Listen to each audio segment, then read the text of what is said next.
Hi, I'm Eric Newlander, and you're watching the Bankruptcy video blog.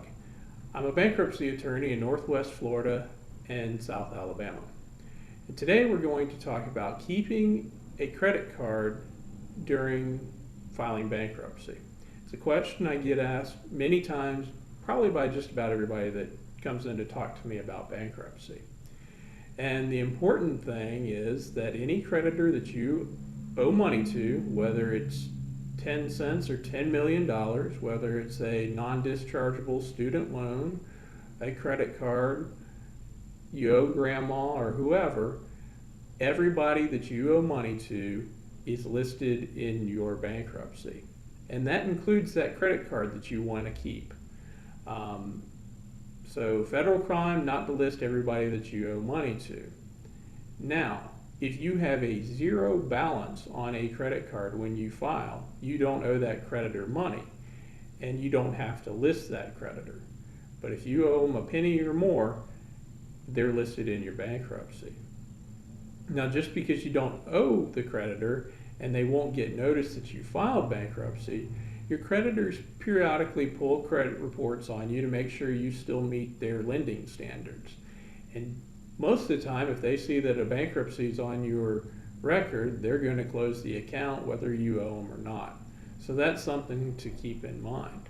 Also, if you are filing a Chapter 13, you have to get permission from the bankruptcy court to incur new debt while you're in your Chapter 13 repayment plan. So you can't keep a credit card without getting permission from the court to use that credit card. So that's something to keep in mind. Also, if you pay a creditor, say you have a credit card that you want to keep, and it has a balance, so right before you file the bankruptcy, you pay that balance off, so it's zero, so you don't have to list it in your creditors. You have to be careful doing that because that can be considered a preferential treatment in that you're preferring that creditor over your other creditors. Now, if you send every creditor $500, then you're not preferring one creditor over the other. But if you send one creditor $500 to pay them off so you can keep them out of your bankruptcy, you're preferring that creditor over your other creditors. And the trustee can get that payment back and redistribute it to all your creditors evenly. And if that happens, more than likely that credit card's going to be canceled. So while anybody that you owe money to needs to be listed in your bankruptcy, if you have a zero balance credit card, you don't have to list them, but more than likely that credit card's going to be canceled because the creditor is going to pull your credit report and see that you filed bankruptcy and just cancel the account. So what do? You need a credit card, and using a debit card sometimes not the best alternative because it can tie up your bank account.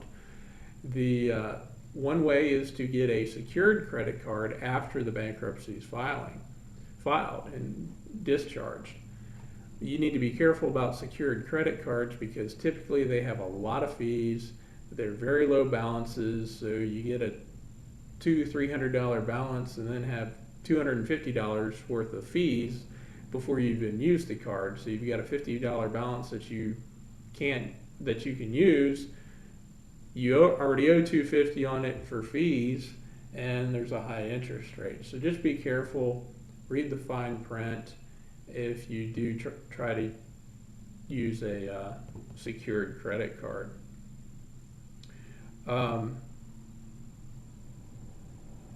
It's also, I can't stress enough that you have to list everybody that you owe money to. If you don't, then you could end up having your bankruptcy case dismissed for not fully disclosing everybody that you owe money to. So that's a very important thing to keep in mind, and while you don't consider it fraud, it is fraud because you're signing your bankruptcy petition and schedules under penalty of perjury saying that you've listed everybody that you owe money to.